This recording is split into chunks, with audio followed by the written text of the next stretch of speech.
We will continue from the last class. Okay, now silence. We will continue from the last class. HRM का जो definition दिया गया था, you people, I'm dictating it for you. Spare me 2 minutes. Okay, I'll make them write the definition. You write down the definition of HRM. Right up. We will start the class from here. HRM can be defined as a process of. You two were not. You two were also not present in the last class, no? Start writing. HRM can be defined as a process of procuring, developing, maintaining, and maintaining competent HR in the organization. Competent HR in the organization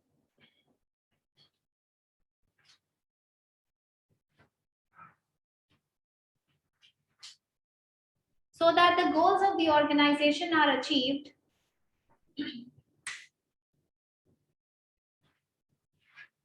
So that the goals of the organization are achieved in efficient and effective manner.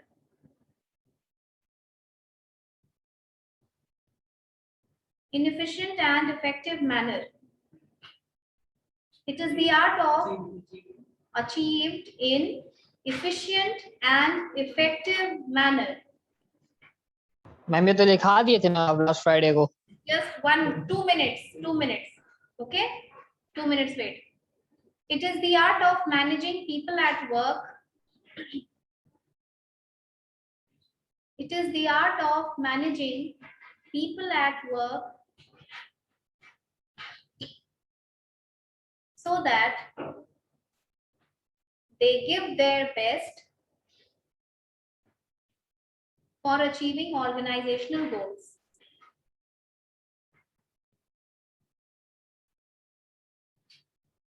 Okay, for achieving organizational goals.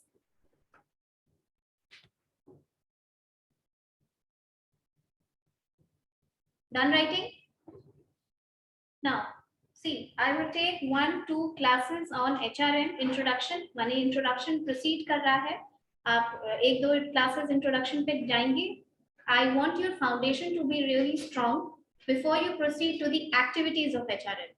जब तक आप foundation नहीं समझेंगे, activities पढ़ भी लोगे, तो your knowledge will always remain shallow. That is why foundation को थोड़ा सा strong कीजिए. उसके बाद activity हम लोग फटाफट एक activity करते जाएंगे. Understood? Now, and I would request BBM students also to be participative in class. Okay? For a few, where are the rest of the girls? They were there in the class, no? Okay, let it be. Now tell me, what is the difference between effective and efficient?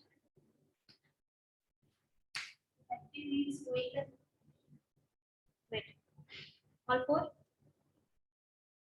You write it. This is your homework. You'll come with this in the next class. Okay? Difference between effective and efficient. And one more question. Management is a science or art? Discuss. Management is a science or arts? Discuss. We'll discuss it in the next class. Okay?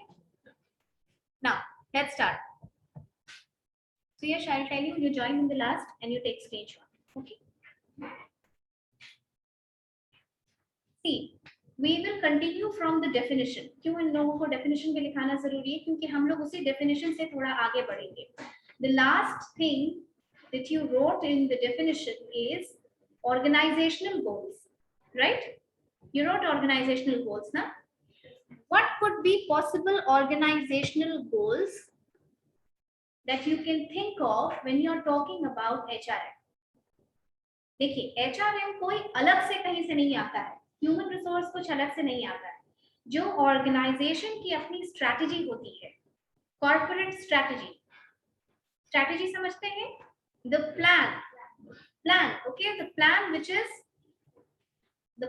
is there to achieve the goals. But what is corporate strategy? Strategy 3 level पे बनती है, एक corporate strategy, एक business strategy और एक functional strategy. Okay, corporate strategy क्या होता है? Corporate strategy वो strategy होती है जो organization का top management बनाता है, सिर्फ top management. Middle level or lower level management has nothing to do with that strategy. They will only be responsible for implementing that strategy. How the things which have been communicated by the top management will be now implemented by the middle level or bottom level management. For example, director sir makes a rule, or he sees the other colleges in Patna and he thinks that there is some strategy that he should come out with. He has chalked out a strategy and he thinks कि हमारे college पे ये strategy होनी चाहिए. In view of competition, in view of the modern requirement of industry, in view of placements, ठीक है? He has framed that strategy. That will be corporate strategy. It will be communicated down to the faculties. कि ऐसा ऐसा है और आपको institution में हमारे स्ट्रैटेजी को इंप्लीमेंट करना है. This will be business strategy. ठीक है? When it is communicated down to you people कि अब ये तो इंप्लीमेंट करना है, जैसे कोई एड ऑन कोर्स है, different colleges add on course चला रही है, या फिर किसी इंडस्ट्री का कुछ रिक्वायरमेंट है एड ऑन में. मान लीजिए कि आपको एक सर्टिफिकेशन प्रोग्राम से एज मिलता है, जैसे पाइथन का वर्कशॉप, ठीक है, और भी चीजें एड ऑन. आपने पेरोल का कोर्स किया, ये चीजें जब आप सीवी में डालते हैं तो your CV becomes a little weighted than a normal CV. And since this course is given by your college, you don't need a certificate to prove it. But yes, just the thing is that you have to come up with the answers every time you're questioned about it, you're grilled about it. ठीक है? तो उनको लगता है कि strategy होनी चाहिए, तो उन्होंने हमको कम्युनिकेट किया कि ऐसा है. तो I took up a add on course, I took up a workshop. This is business strategy कि अब हम पढ़ाएंगे. मैंने आपको पढ़ाया, अब ये आपको हम इतना प्रेशर देंगे कि आप इतने प्रिपेयर्ड हो जाइए कि whenever there is a question of placement, you people come up with answers. That will be functional strategy या operational strategy. समझ आई बात? अब आइए वापस back to point. So HR strategy क्या होती है, कॉर्पोरेट स्ट्रेटजी क्या होती है? Corporate level strategy is always framed by top level management, and this top level management will also form various HR strategy. कैसा स्ट्रेटजी? HR strategy. एचआर में कैसा? Example, mergers and acquisition. Vodafone और Idea merge किया, ये क्या middle level strategy बनाया होगा? No, this was taken up by top level management. और भी एक बात होती है, कोई ऑर्गेनाइजेशन है जिसका बहुत सारा ब्रांच है, दिल्ली में है, मुंबई में है, हिमाचल में है. होटल्स का होता है ना ब्रांच, जैसे pride hotel, this is a big hotel spread in India at various places. जो कॉर्पोरेट हेड होगा इस होटल का, जो कॉर्पोरेट हेडक्वार्टर होगा, वहां पर स्ट्रेटेजी बनती है कि हमको अपने कस्टमर्स को क्या वैल्यू देना है, क्या सर्विस प्रोवाइड करना है. Okay, then this is communicated in all the branches of that hotel. सारे होटल्स में, Sunny put down your phone, सारे होटल्स में ये चीजें कम्युनिकेट होती हैं. ओके, उसके बाद वहां के जो मिडिल लेवल के जो मैनेजमेंट है वो डिसाइड. मान लो कि एचआर की एक स्ट्रेटजी हुई, उन्होंने कोई एक छोटा रॉ मटेरियल का कोई होटल एक्वायर किया, रॉ मटेरियल कहीं से मिल रहा है या कोई काम आउटसोर्स करने के लिए एक्वायर किया, उसको ले लिया, तो वो तो टॉप लेवल बना के खत्म हो गया. अब वहां की क्या एचआर स्ट्रेटजी होगी कि लोगों को कैसे मैनेज करना है, हम मर्जर के बाद लोगों को किस स्किल के लिए डेवलप कर रहे हैं, ये कौन करेगा? Business strategy. और जिन लोगों को एक्चुअली ट्रेन किया जाएगा they will be responsible for the functional strategy, right? So HR strategy भी किसी ऑर्गेनाइजेशन की that is always in alignment with the organisational goal. किसी भी ऑर्गेनाइजेशन की एचआर की स्ट्रेटजी वैसी अच्छी स्ट्रेटजी वो मानी जाती है जो in alignment with organisational goals हो और वो उसको अचीव करने में हेल्प हो। ऑर्गेनाइजेशन का गोल्स क्या क्या हो सकता है, आप सोच के बताइए।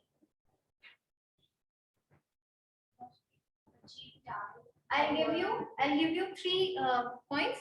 तीनों का कुछ कुछ पॉइंट आप हमको बताइए सोच के। इतना बिजनेस पढ़ने के बाद we should come up with an answer.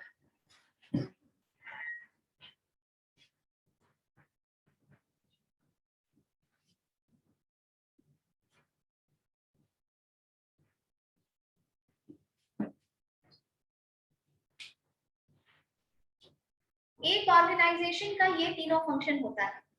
एक अच्छा organisation, one organization which is considered to be good fulfills all these 3 functions. Now you think and tell me, सिर्फ points बताइए आप, I will elaborate.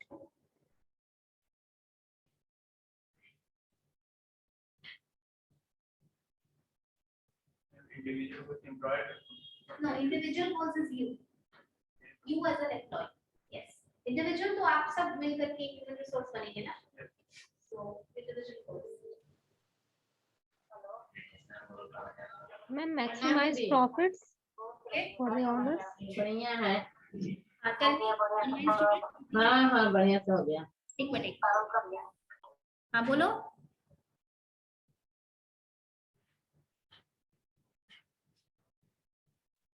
Ma'am, maximize profits for the owners. और बनाइएगा जितना बनाना। चलिए आप लोग बताइए, एक एक पॉइंट सोच के रखिए, कौन सा किस में आएगा वो आप खुद बताइए। Let's start with individual goals. Tell me, no idea? You think yourself as an employee and then tell me what could be your individual goal when you join an organization. What are your expectations from the organization? Next to you.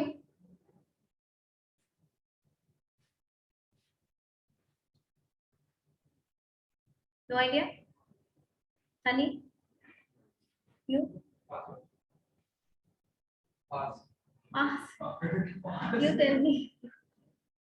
Adequate salary, healthy working condition, part employee, and satisfaction.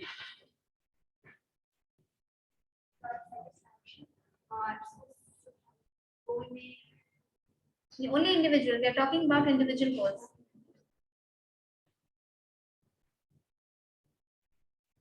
Individual goals आपका as an employee.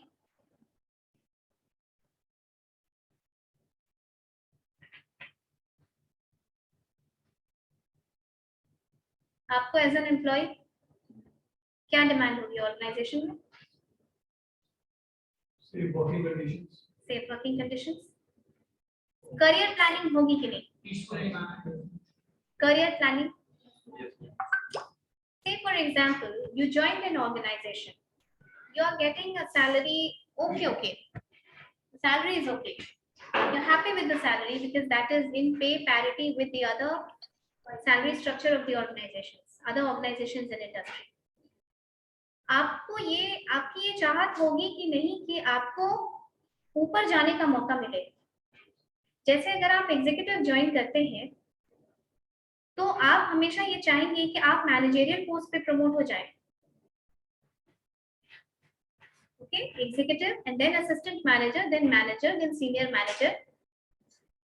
ठीक है, आप ये चाहेंगे कि अगर आप काम कर रहे हैं, स्किल सीख रहे हैं, अपग्रेड हो रहे हैं तो आपको मौका मिले ऊपर जाने का। लेकिन अगर वो मौका नहीं है, जो बहुत सारे ऑर्गेनाइजेशंस में नहीं होता है, तो बाय ह्यूमन साइकोलॉजी आपको ऑर्गेनाइजेशन के गोल्स को फुलफिल करने में बहुत ज्यादा टाइम तक इंटरेस्ट नहीं रहेगा। हम कोई काम तब ज्यादा एफिशिएंटली कर सकते हैं जब हमारा अपना भी कोई पर्पस सर्व हो रहा हो उसमें। हम सेटिस्फाइड हो तब, हमें लग रहा हो कि हमारा भी ग्रोथ हो रहा है। हम एक ऑर्गेनाइजेशन में गए जहां पर कि ना ट्रेनिंग होती है, ना डेवलपमेंट होता है, ना आपका परफॉर्मेंस अप्रेजल किया जाता है, ना इंक्रीमेंट दिया जाता है, आप 3 साल से उसी सैलरी पे काम कर रहे हैं और ना आपको प्रमोट किया जा रहा है। ऐसा होता है, ऐसी ऑर्गेनाइजेशंस हैं, तो आप बहुत लंबे समय तक उस ऑर्गेनाइजेशन के साथ सेटिस्फाइड नहीं रहेंगे। So for a good HRM practice, human resource management practice of any organization, this is said कि एक अच्छा HRM practice वो होता है जो इंडिविजुअल के गोल्स को ऑर्गेनाइजेशन के गोल्स से अलाइन करे, यानी हमारा अपना भी पर्पस सर्व हो रहा है और ऑर्गेनाइजेशन का भी। जैसे ट्रेनिंग, जब ट्रेनिंग दी जाती है आपको, तो वो सिर्फ ऑर्गेनाइजेशन को तो फायदा है ही आपको ट्रेनिंग देने में, आप ज्यादा स्किल होकर के ज्यादा बेहतर काम करेंगे, लेकिन आपका भी तो पर्पस सर्व हो रहा है, आप में स्किल एनहांसमेंट हो रही है, आप नई चीज सीख रहे हैं, आप में कॉन्फिडेंस आ रहा है, and you think that you are improving from when you joined. समझ में आई बात? सो इंडिविजुअल गोल्स में करियर प्लानिंग या सक्सेशन प्लानिंग। सक्सेशन प्लानिंग का क्या मतलब होता है? जैसे दादाजी was the head of family, उसके बाद पापा was the head of the family, and then you understand the same thing that when you reach that position, you will be also the head of family. अब मान लो कोई जगह ही नहीं खाली करे, तुम जहां हो वहीं रह जाओ, तो आप बहुत दिन तक उस ऑर्गेनाइजेशन के प्रति डिवोटेड नहीं रह सकते हैं, ऑर्गेनाइजेशनल गोल फुलफिल करने में आपका इंटरेस्ट नहीं आएगा। ठीक है, नेक्स्ट ऑर्गेनाइजेशनल गोल। इंडिविजुअल गोल हो गया, इसमें लिखिए succession planning and career planning. Succession planning and career planning.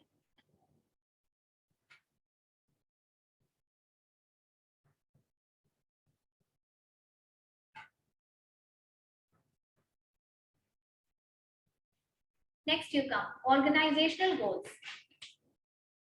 Before understanding organizational goals, you understand that there are different kinds of organization. You know this?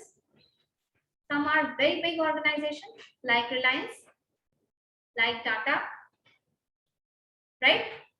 There are also some small organizations जो छोटे level पे काम करती है।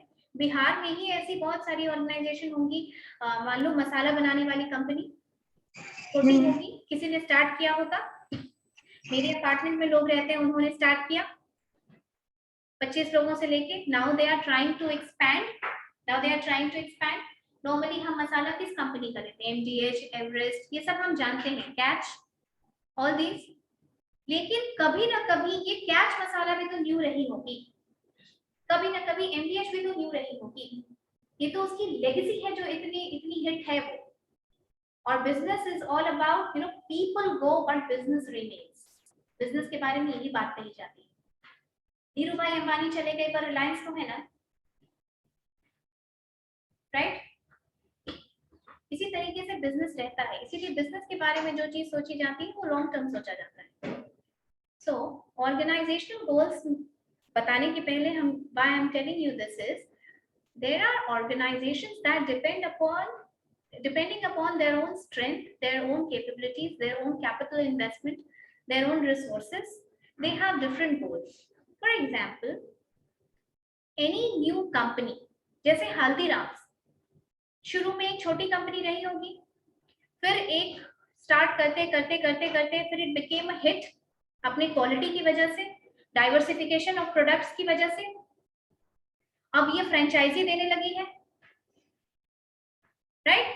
जगदेव पथ में जो हल्दीराम है वो फ्रेंचाइजी है, उसका ओरिजिनल नहीं है, but this company has become such a big hit, this organisation. तो जब ऑर्गेनाइजेशन छोटी होती है, जब बड़े कॉम्पिटिटर से वो कॉम्पीट कर रही होती है, तब उसका जो मोटिव होता है सीधा प्रॉफिट मेकिंग नहीं होता है, सर्वाइवल होता है। नीचे से स्टार्ट होती है कि कम से कम 2-3-4 साल हम सर्वाइव करें, ऐसा नहीं हो कि कंपटीशन की वजह से I am thrown out of the market, right? Startup company होती है, बहुत सारी कंपनी स्टार्टअप है, वो सर्वाइव करती है। इसीलिए ऑर्गेनाइजेशन का अलग अलग गोल होता है और उसके ह्यूमन रिसोर्स का जो प्रैक्टिस होता है, जब हम थोड़ा एमपीपी के बारे में बताएंगे आपको, मैन पावर प्लानिंग, आप ध्यान से सुनिए, हर एक क्लास दूसरे क्लास से रिलेटेड है, फिर एमपीपी में गायब हो जाओगे कि ऑर्गेनाइजेशन का गोल क्या होता है। तो हर एक टाइप का जो ऑर्गेनाइजेशन होता है वो उसका टारगेट या उसका ऑब्जेक्टिव अलग अलग होता है। कुछ ऑर्गेनाइजेशन का सर्वाइवल होगा, जिसका सर्वाइवल होगा, क्या वो ऑर्गेनाइजेशन अपने एचआर प्रैक्टिस में बहुत सारा बेनिफिट देगी, परमानेंट वर्कर्स को रखेगी? नहीं, they will believe more on ad hoc workers, contractual workers, क्योंकि कॉन्ट्रैक्चुअल वर्कर्स को बेनिफिट नहीं देना होता है। एक रिक्रूटमेंट का लगभग 31.4% पैसा उसके बेनिफिट में जाता है। जब कॉन्ट्रैक्चुअलाइजेशन पे आप रखते हैं तो उसको वही लमसम सैलरी मिलती है, that's it. So there is difference between a surviving organization, a mature organization, a running organization. Okay? तो ऑर्गेनाइजेशनल गोल्स भी अलग अलग होता है। Reliance is a full fledged big organisation, बहुत पैसा है उसके पास, उसका टारगेट क्या है? प्रॉफिट जनरेशन, क्योंकि वो पूरा सेट है। रिलायंस का टेलीकम्युनिकेशन में है, फुटवेयर में है, अपैरल्स में है, कपड़ों में है। उसका पहले ये कपड़ा आता था ना, अनस्टिच्ड क्लॉथ आता था, उसमें बहुत फायदा नहीं होने लगा, then it diversified into stitch kurti, and Reliance Trend is doing really good. Reliance footwear, और फुटवेयर क्या है, उसका जो बाय प्रोडक्ट बचता है टैनिन कपड़ों के, उससे उसने डाइवर्सिफाई किया फुटवेयर में, ठीक है। And likewise Reliance petroleum and aviation, उसके भी है। तो ओनली अ बिग ऑर्गेनाइजेशन जो जिसके पास बहुत पैसा है वो डाइवर्सिफाई करने को सोच सकती है। अंडरस्टूड? लिखिए ऑर्गेनाइजेशनल गोल्स में पॉइंट्स लिखिए। पॉइंट नंबर 1, सस्टेनिंग और सर्वाइविंग। सस्टेनिंग और surviving,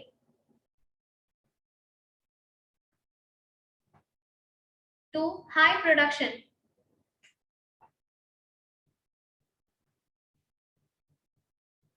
3, sales maximization, sales maximization,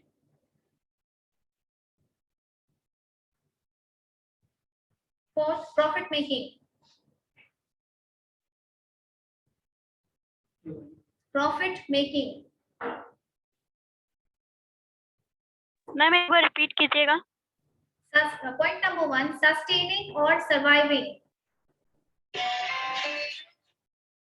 sustaining or surviving, second, high production, third, sales maximization, fourth, profit making। Done? Now societal goals, आप पॉइंट सोचिए, what could be the possible societal roles, यानी एक organisation society में काम करती है तो क्या उसका सोसाइटी के प्रति भी कोई दायित्व होता है? अगर होता है तो क्या होता है?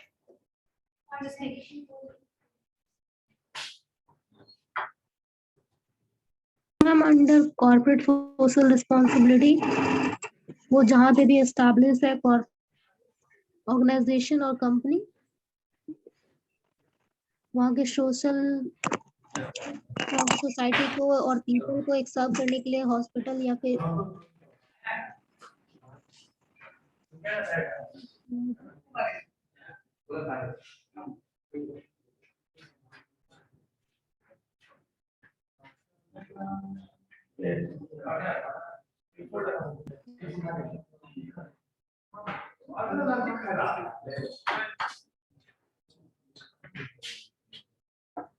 Tell me about societal goals. Individual goals की बात हो गई कि हमारा क्या क्या एक्सपेक्टेशन है।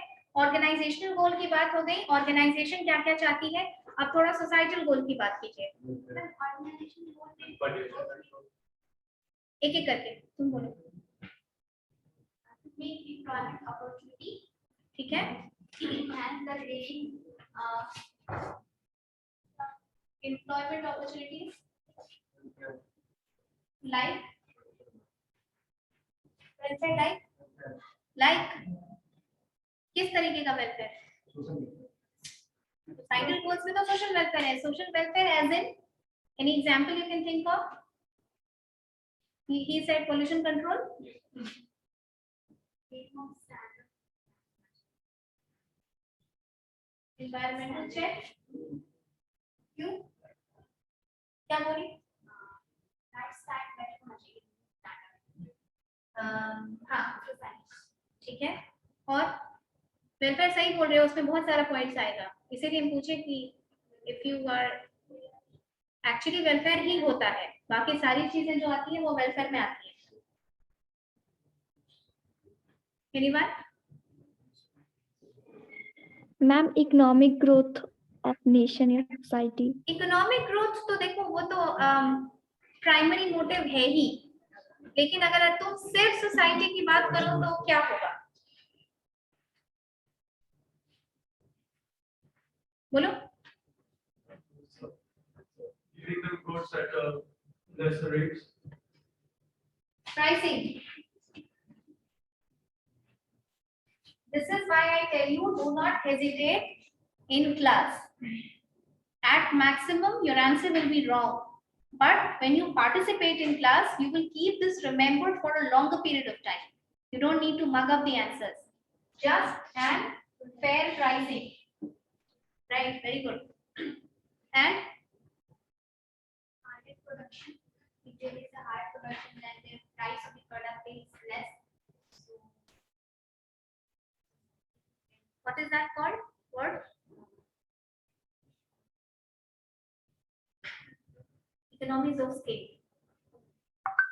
What you're saying is called economies of scale. ठीक है, बहुत अच्छा, मतलब आप लोगों को काफी concept clear है. So when we talk about societal goals, see, we are the organization. It works in society, right? It works in society. The Coca-Cola company, which is adjacent to our building, this building, this is taking labor from society, this is taking water from society, this is taking electricity from society, and it will just produce for its own profit. For a good business practice, this is not ethical.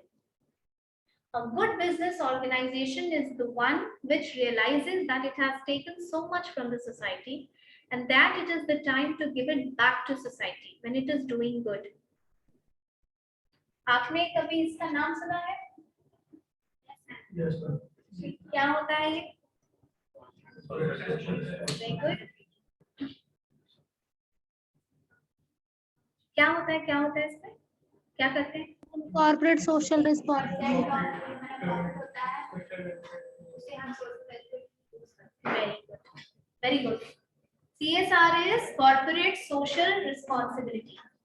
In this, इसी के तहत societal welfare, जो तुमने बोला ना, welfare, growth, societal goals के लिए हम 2% net profit का minimum, ये जो अच्छी organizations हैं, जो well to do organizations है, they can enhance it up to 10%, 12% तक भी देती है, ठीक है? लेकिन minimum 2% CSR activity करते हैं, यानी कॉर्पोरेट हाउसेस की जो सोशल रिस्पॉन्सिबिलिटी है, जैसे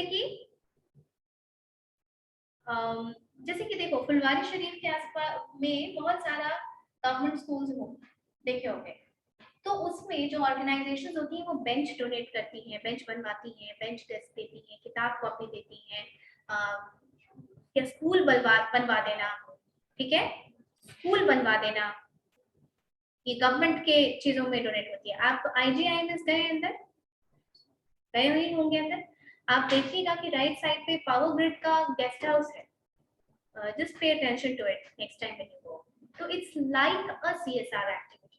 PGCIL कंपनी है पावर ग्रिड की, तो वो एक अपना गेस्ट हाउस बना के it has kind of donated it to the hospital कि आप उसको यूज कीजिए। ये काइंड ऑफ सोशल रिस्पॉन्सिबिलिटी समझता है वो, कि क्योंकि वो सोसाइटी से प्रॉफिट कमा रहा है इसीलिए उसका ये दायित्व बनता है कि it gives it back to the society. Okay, और जो तुमने बोला कि जस्ट एंड फेयर प्राइस, ये बहुत इंपॉर्टेंट पॉइंट है कि आप अगर प्रोडक्शन कर रहे हैं, if the organisation is producing goods and services, it should come at an affordable price. Affordable का मतलब ये नहीं है, बहुत सारी चीजें हैं जो जस्ट हैं पर हम अफोर्ड नहीं कर सकते हैं, like a 5-star hotel, why would I go and spend 25,000 per day, I will not, लेकिन वो उसका जस्ट प्राइस है, right, just and fair price. इसी तरीके से घी है, दाल है, चावल है, these things and the other FMCG goods, they should be manufactured at just pricing so that it can be consumed by the society. इसीलिए बोला जाता है कि मोनोपोली जिस मार्केट में हो जाती है वहां क्या होता है, जस्ट एंड फेयर प्राइसिंग का कॉन्सेप्ट थोड़ा सा गड़बड़ा जाता है। हाँ, क्योंकि आपको तो लेना ही है वो प्रोडक्ट, चाहे जैसे भी ले।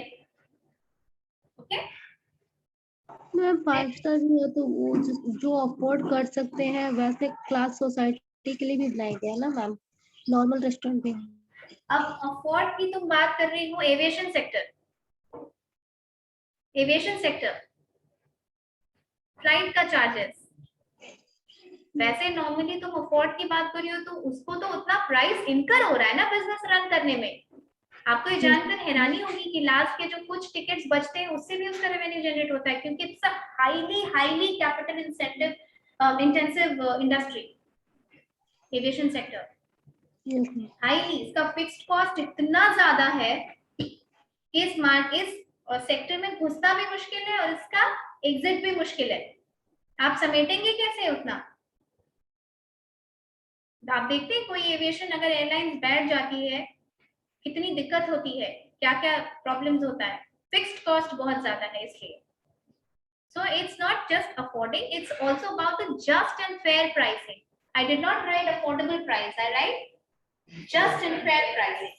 Just Next thing is environmental check. Yes, he said ऐसे ऐसे बहुत सारे पॉइंट्स हैं जो सोसाइटल ऑब्जेक्टिव में आता है, हम लोगों को ये ध्यान रखना है। A good business organization must keep into account the fact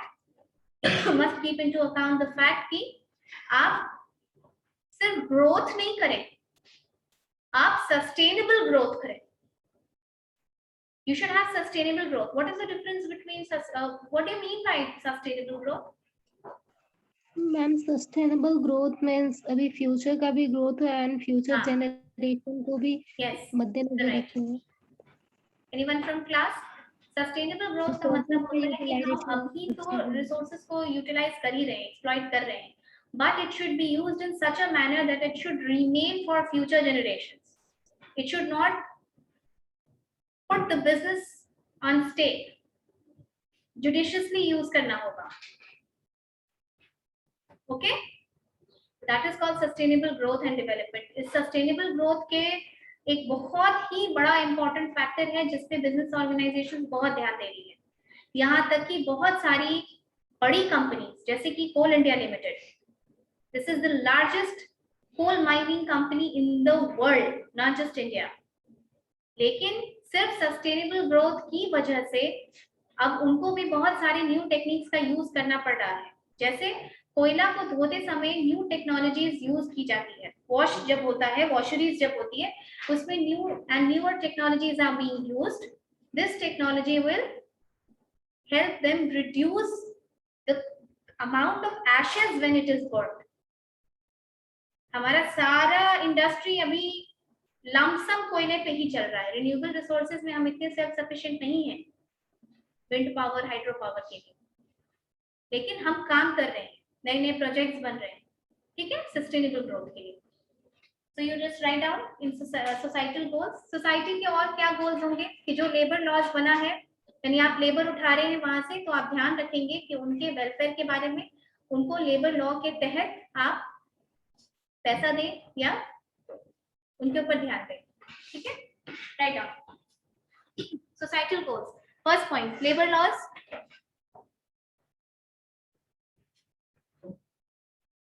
Second point, basic human rights, labor laws. Second point, basic human rights,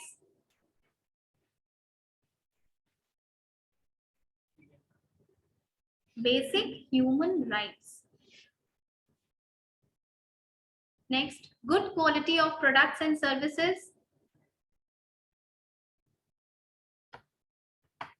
Good quality of products and services from the organization.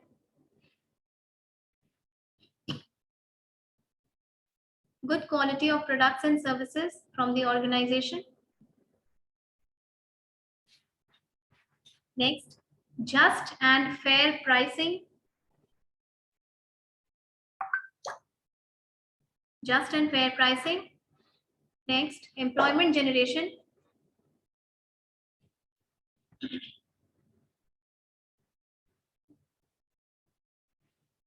Employment generation. Okay. Employment opportunities produce करना क्यों important है?